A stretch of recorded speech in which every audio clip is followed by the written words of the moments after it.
గులకరాయి కేసులో ఏటు ఎవరు ఆ వ్యక్తి ఎవరో తేల్చకుండానే రిమాండ్ రిపోర్టు ఎవరినైనా ఇందులో ఇరికించే కుట్రలో భాగమా జగన్పై రాయి దాడి కేసులో దర్యాప్తుపై అనేక అనుమానం వచ్చింది ఈనాడు పత్రిక ఎమ్మటే అనుమానం వచ్చింది ఏటు ఎవరు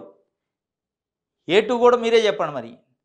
అన్నట్టుగా ఏటు తొందరగా చెప్పాలి ఏటు ఎవరు ఎందుకంటే వీళ్ళకి ఒక రకమైన ఆందోళన ఉంది ఎక్కడ దీని వెనకున్న పెద్ద తలకాయలు బయటకు వస్తే ఏటు ప్లేస్లో వాళ్ళని ఏమైనా పెడతారా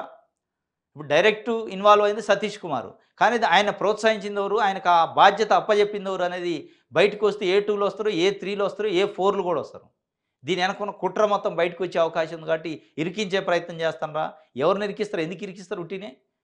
ఆంధ్రప్రదేశ్లో 5 కోట్ల మంది ప్రజలు ఉన్నారు ఎవడికి లేని భయం నీకే ఎందుకు వస్తుంది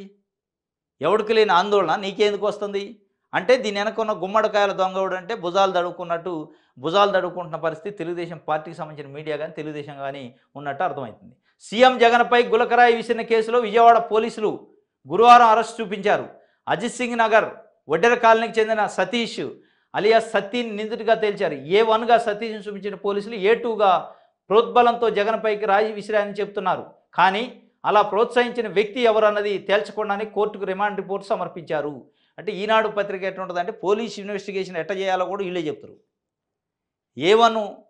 సతీష్ కుమార్ అని తెలిసిందే ఆయన రిమాండ్ రిపోర్ట్ చేశారు రిమాండ్ రిపోర్ట్లో ఏ2 ప్రోద్బలంతో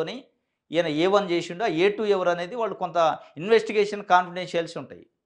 ఇన్వెస్టిగేషన్ చేసేటప్పుడు కొన్ని పేర్లు బయటికి చెప్పడం వల్ల ఆ ఇన్వెస్టిగేషన్కి డిస్టర్బెన్స్ జరిగే అవకాశం ఉంటుంది కాబట్టి దాన్ని వ్యూహాత్మకంగా హైడ్ చేసి ఉంటారు దాన్ని ఏదో కొంపల మునిగినట్టు భూమి బద్దలైనట్టు ఏ2ని ఎందుకు చెప్పలేదు నువ్వు అడిగితే చెప్పరు వాళ్ళు ఇన్వెస్టిగేషన్లో దానికి రావాల్సిన స్టేజ్ వచ్చిన తర్వాత చెప్తారు తప్ప మీకెందుకు ఆందోళన అవుతుంది